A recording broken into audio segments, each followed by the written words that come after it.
Meaning of inamorata. Inamorata. Inamorata.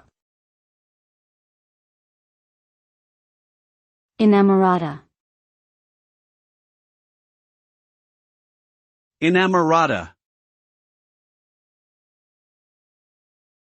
The word inamorata refers to a female lover or sweetheart. It is derived from the Italian language and is commonly used in English literature to describe the object of a person's romantic affection. The term is often associated with feelings of intense love and infatuation, and is typically used to describe a person who is deeply devoted to their beloved.